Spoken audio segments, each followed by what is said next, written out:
Hi, welcome to a little knit and chat video. I thought I would do something a little bit different for once. So it is currently, today it's Easter, so it's only a couple days after my last podcast episode.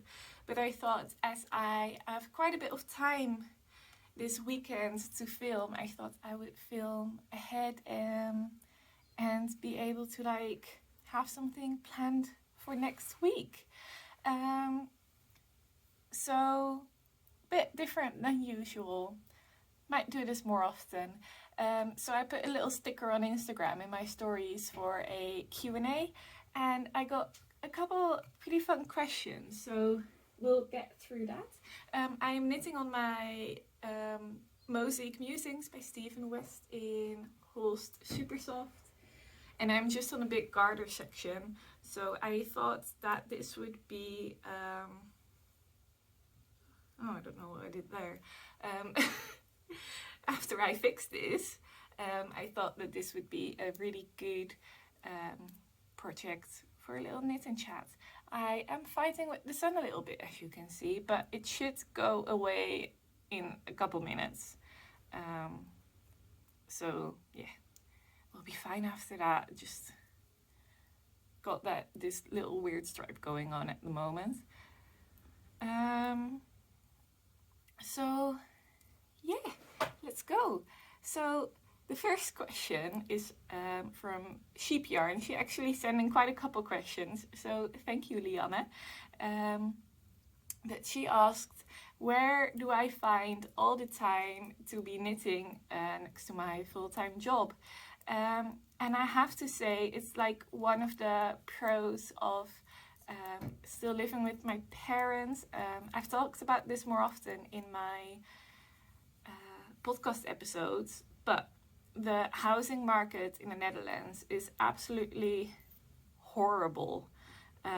So if you're a single income person and you don't earn like a crazy amount of money, then it's pretty much impossible to get a house, and you need to get put on waiting lists. But the waiting list, you only get a chance if you've been on there for like 6 to 7 years or so, and I'm now on 5.5, so hopefully soon. But as of right now, I'm still living at home with my parents, but that does mean that, for example, dinner gets cooked for me, washing gets done. Like, I would do like cooking, but I work until 5:30. Oh god, my yarn is tangled. I work until 5:30, and I don't get home until like 10 to 6 or so. And my parents like to have their dinner pretty early, so like between 6 and 7:30. So I can't cook because I can't get it finished on time. But that does save a lot of time. And where I can knit instead, and as well, like most of the house stuff I don't have to do. I just have to look after my own room pretty much, because my mom is quite like particular in how she likes things to be done, so she just does it herself because that's just easier for everybody and keeps everybody happy. But that does free up a lot of time where I don't have to do like homey stuff, and I can just sit and knit. I also do not have a boyfriend I have to pay attention to. I do not have kids, nor am I planning to get kids. So yeah, that just makes for quite a lot of free time in the evenings. And then in the weekends,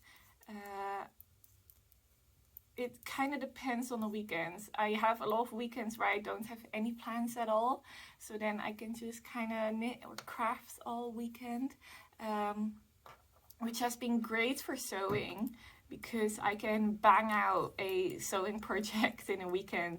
I sewed up the indigo dress by Tilly and the Buttons in a weekend. Like, I'll cut out and prepare everything on Friday evening, and then I'll start sewing on Saturday, and I was able to finish it all up on Sunday, so that's pretty great.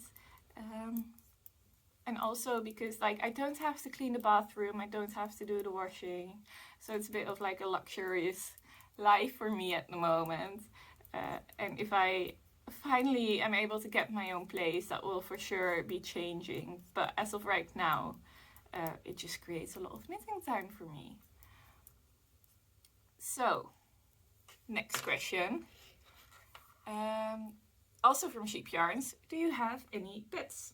I do not. I would really like a pet, but sadly I don't. Again, because I live with my parents.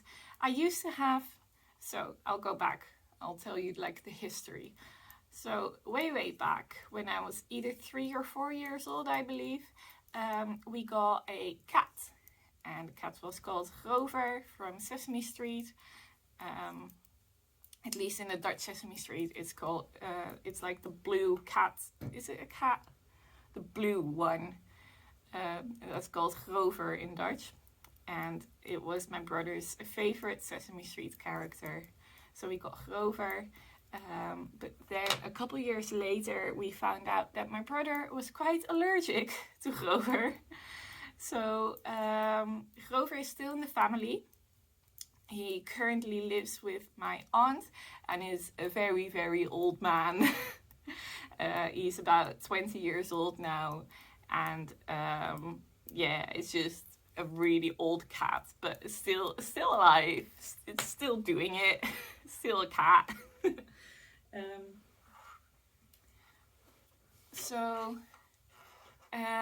And then because my brother was allergic for pets, my parents were like, no, you cannot get pets because your brother's allergic. And I always kind of like hated my brother for that, as you do as a sister.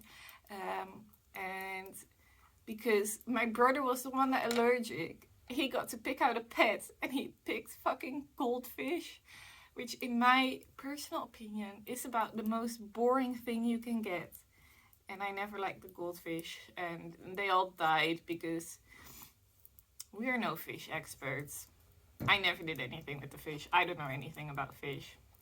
And then when I was in the Netherlands, at school you go until 8th grade, like groep 8, and then you go to secondary school. So in that last year, you go to like all the secondary schools in your area to like visit them and see how it is, and you kind of get to like pick one.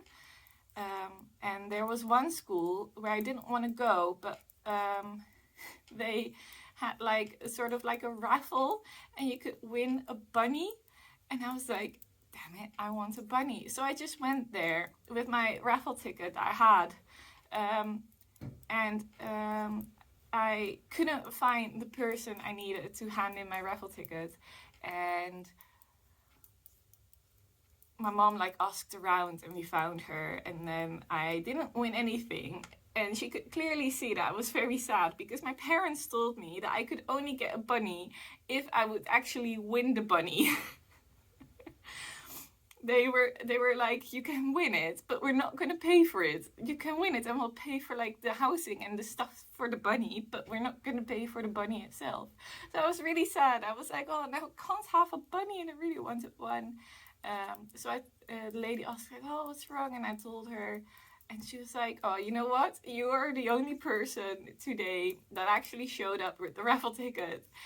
Go ahead, pick out a bunny. So I picked out a bunny. It was like the weirdest one there, that was sitting like all alone in a corner. There was like a group of bunnies and one like little playpen for them. So we picked her, and I named her after Luna Lovegood, because as I said, she was weird. And Luna, I could get a bunny because a bunny could live outside in the garden. So we got her when she was still a baby, and it was in the winter. So we kept her upstairs in you would call it an attic, but our attic is pretty nice. It was like big windows and stuff like that. So we put her up there, because you can't put a baby bunny outside in winter. They won't survive that. And then as soon as spring came around and it started warming up, she lived outside for always. The only time she came inside was with New Year's Eve, and she hated it, but I was not going to let my bunny outside with New Year's Eve, because if you know anything about New Year's Eve in the Netherlands, it's quite hectic. Like actual hell breaking loose. So it was always a struggle to like manage to grab her, and had to like put her in a box, and I had to like carry her upstairs, but she was moving around in the box, and then I dumped her in my room together with like her food and her water and stuff. And because she was still kind of scared of the fireworks, she would sit under my bed and like hide away in my room. But then like I usually went to bed about like after midnight, about like 1, I would say. That's also when the fireworks kind of start to calm down. And then when they would be completely gone at like 3 or 4 in the morning, she would be done.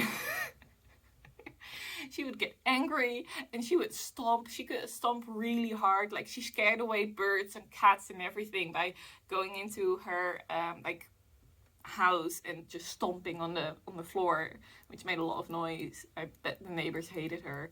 But she would do that in my room while I was sleeping, and so I had to get up in the middle of the night to let her back out into the garden.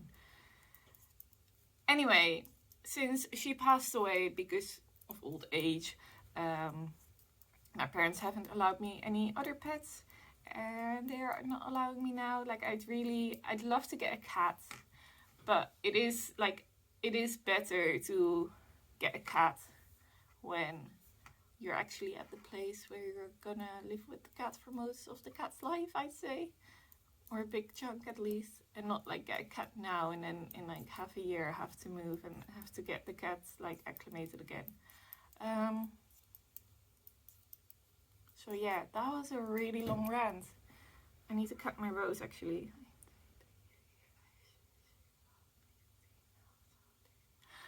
We have a lot more to go. We're good. So the next question is from Sushi Knits, who also sent in a couple questions, so thank you very much for doing so. And they asked, what is your favorite yarn, desert island yarn? And I would have to say, I think the yarn I'm knitting with right now, so it is Holst Super Soft. And just because you can do everything with this, you can hold it single and make like a nice fingering weight shawl that is thin but still really warm. You can hold it double and make something DK weight. You could even hold it triple. And just the properties of the yarn are really nice. It's also quite inexpensive, especially for 100% wool. If you get the cone, I think it's only about 25 euros, and sometimes they have a sale and it's only 20 euros for a 500 gram cone. So I really like Holst Super Soft. And it has such a big color range as well. I'm not sponsored whatsoever, but I do really enjoy this yarn. And then the favorite yarn weight, also from Sushi Knits, I would have to say as well, fingering weight.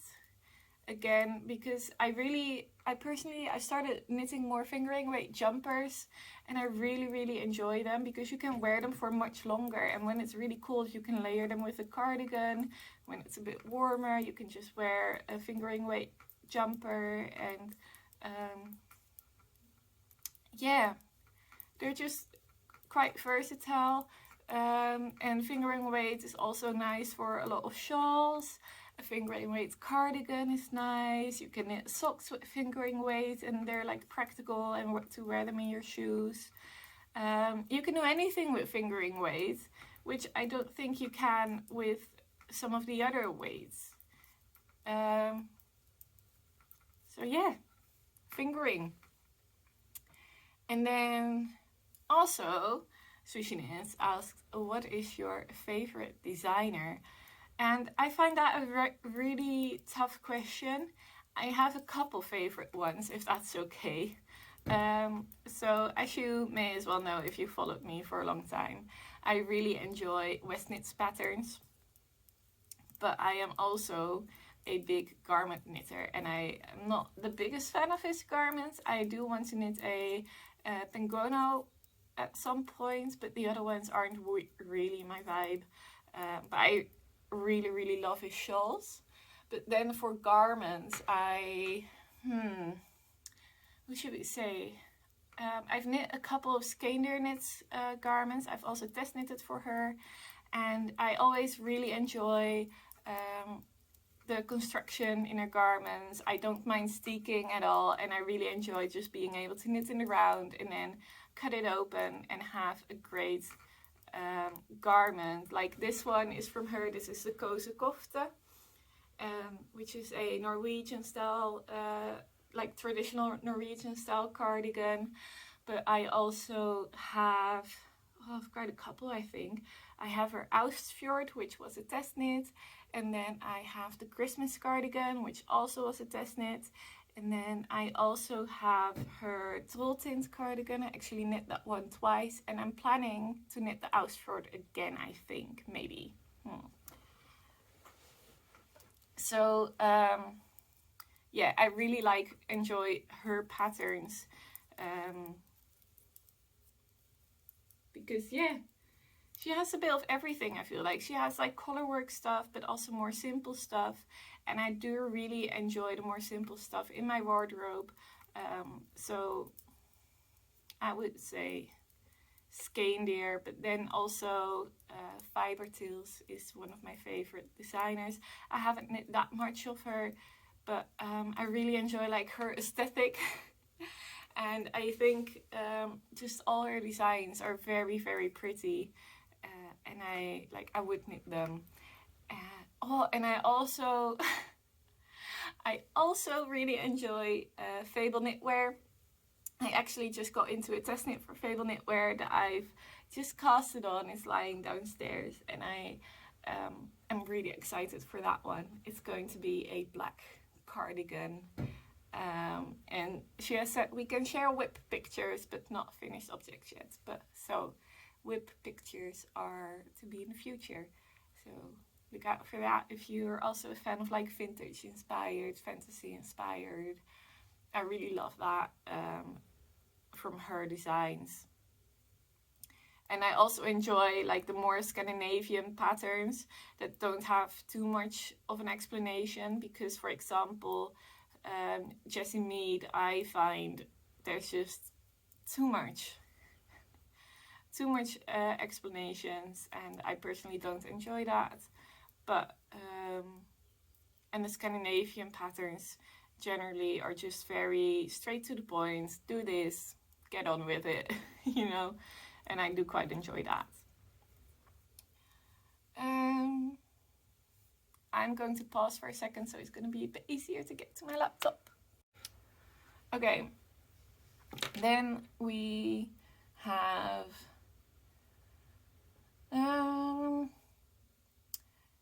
literatuurschaf.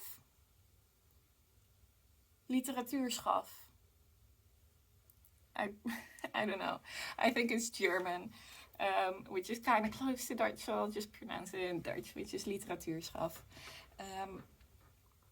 They ask, how long have you been spinning and how did you learn it? I am very much a kind of person that just looks anything up on YouTube and just follows tutorials. That is how I like do my research, and I just give it a go. So I'd say beginning of 2021, I think, like in January, I got a drop spindle, and I looked up videos on YouTube and gave it a go. I was not friends with the drop spindle. Me and the drop spindle did not like each other. I still don't like the drop spindle. We're not the best of friends at all. So then, but I knew, I had like in the back of my mind, but that I had this feeling that on a wheel I would enjoy it so much more. So what I did was I looked up on YouTube, which also answers another question from Leave the Wool. She asked it in Dutch KAL translate. So she said, did I see recently that you have another spinning wheel, a different one than your electrical Ashford? And that is correct. So let me see. Ta-da! So I looked up on Marketplace after I was not friends with the drop spindle, and I looked up spinning wheels, and I'll turn it around a bit so you can see a little bit better. So I found this one. I think it was up for either 20 or 30 euros or so, and it was quite near here in Leiden, and I could just go and pick it up, and I did. So this is called a schippertje. My phone is like properly attached there, so I can't really move it to show you a bit better. I can move my bin though. So it's called a schippertje because it's so small and very narrow. It didn't take up too much space on the boats when Dutch people would go voyaging. And so this is what they took. So the bobbin and everything is above the wheel, which is very similar to a castle wheel. But then like the Dutch version, I guess. I don't know too much about spinning wheels. I just know that this is a really old schippertje. I have no clue how old. It's a bit dusty as well because I don't use it that much. Because if you use it, it kind of tends to like wobble like that. And it also kind of wobbles back and forth sometimes. So yeah, I don't really trust it, and I want it to stay nice and not fall apart.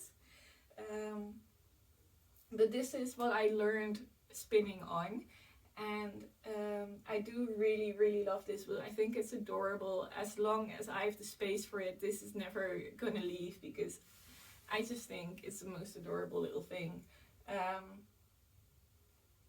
So yeah, learned spinning on this. Again, just looked it up on YouTube and just gave it a go. Got some wool and spun.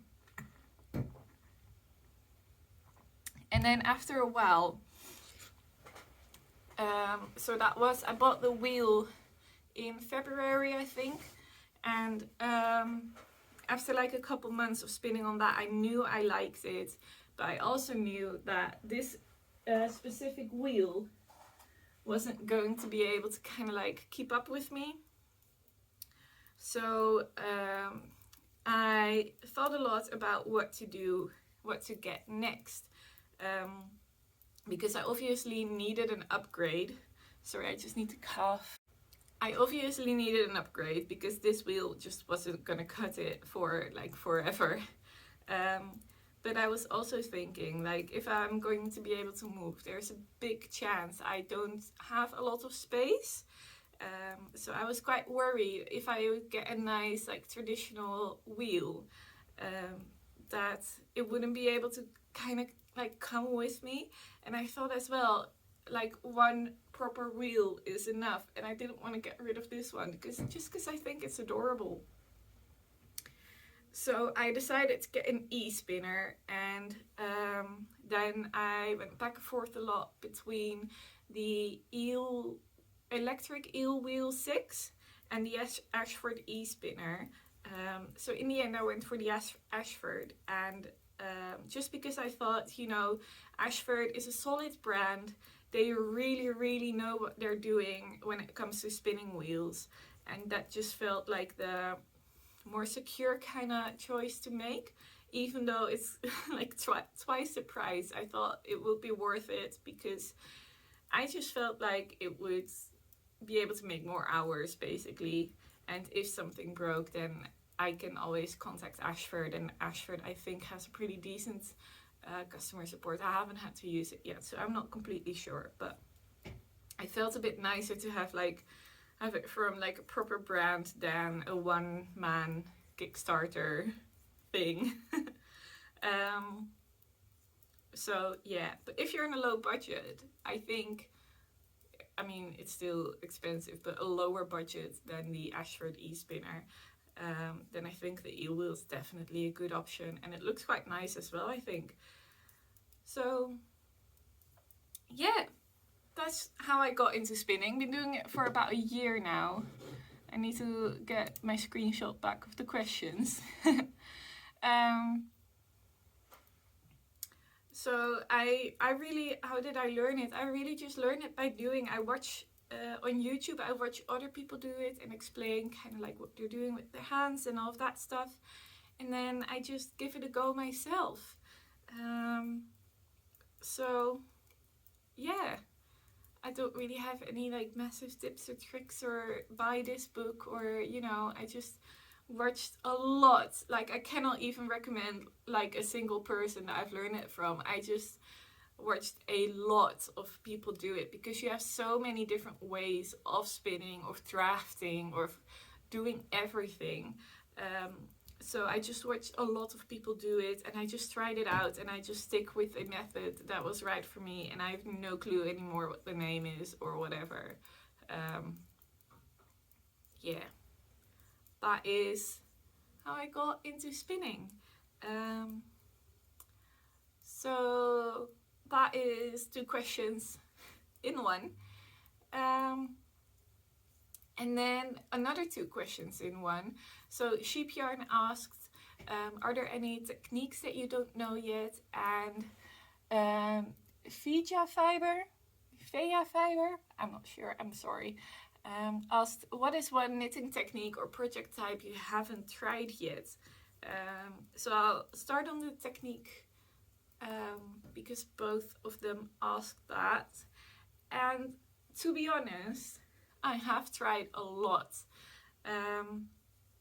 I really enjoy finding out new techniques and all of that stuff. But what I have not much of yet, I've just done a little tiny bit of intarsia on one project. That was a test knit that is secret until next month. So still need some patience before I can show you that. But there was a little bit of intarsia involved in that. And I would definitely like to try that out more. Give it another go with maybe like a bigger project or a bigger chunk of like intarsia. I thought it was quite fun to do.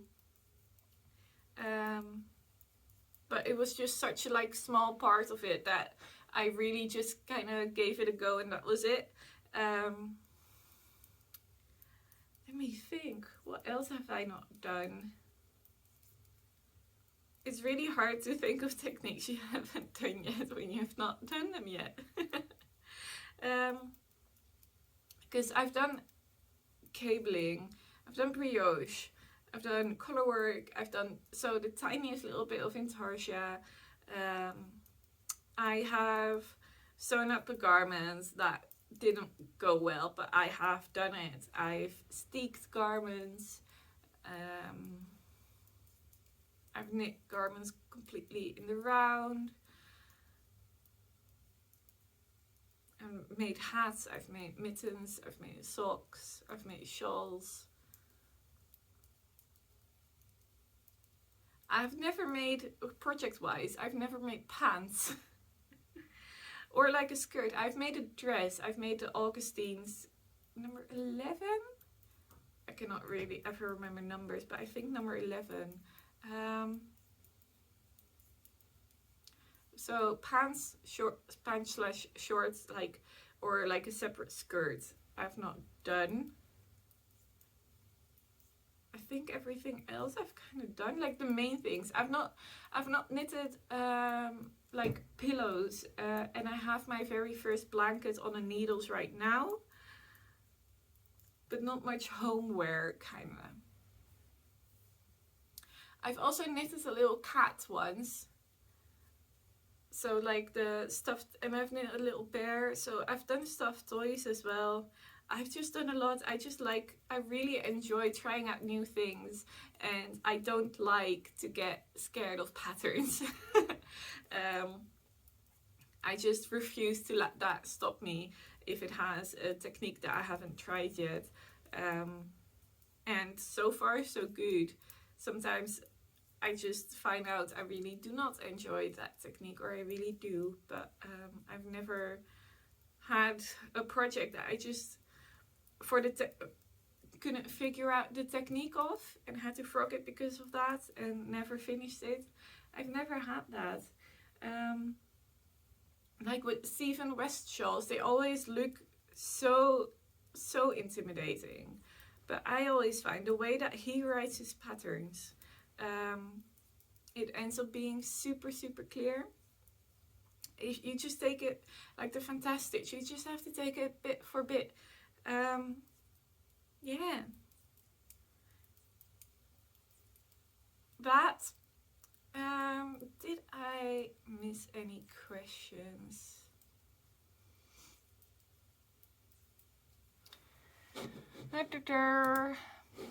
Oh, that's the wrong way. Okay, there's one more question that Sheep Yarns asked. Liana really went well on the questions, thank you. So she's asked this me before, like a week ago, and now again, so I'll answer it, Liana. She is asking for a group knitting group kind of thing, online chatter video call club.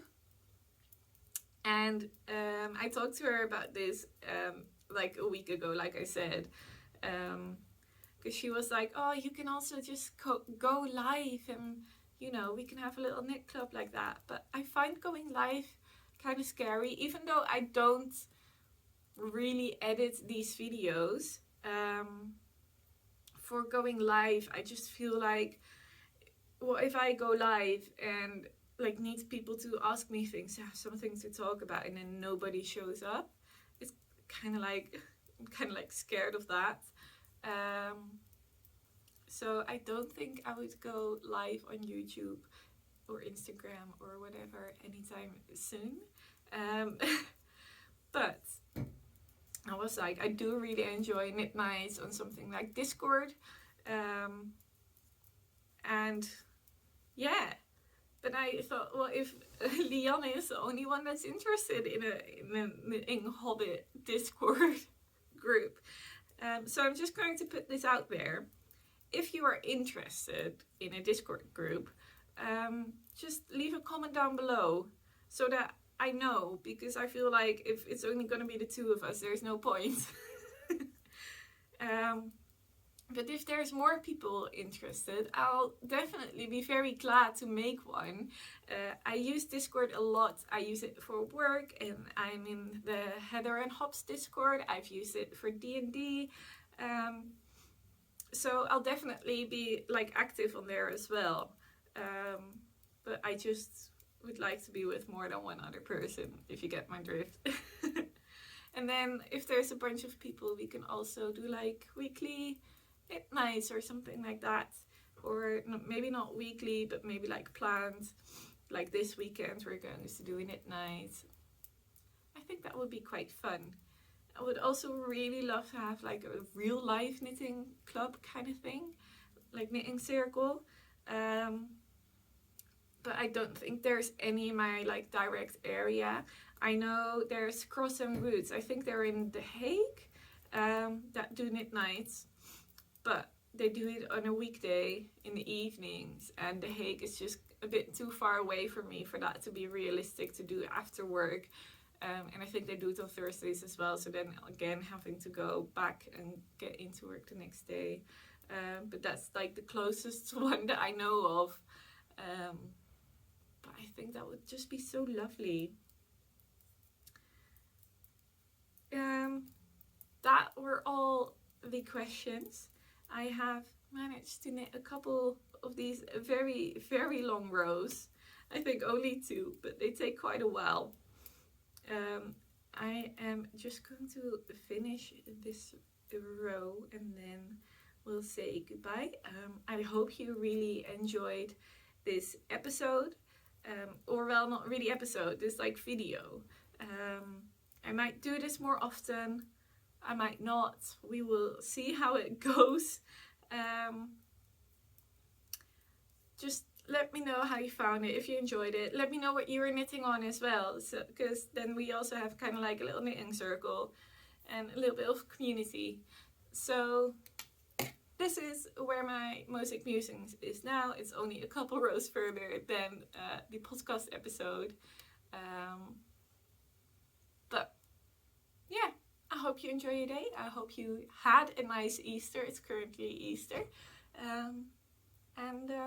Yeah, I am going to sit outside. There's absolutely clear skies outside, which is really exciting. And now that it has warmed up a little bit, it's like 10 o'clock in the morning right now. I wake up pretty early. I am going to enjoy some sunshine and knit on my new test knit. So thank you so much for watching, and I will see you next time. Bye bye!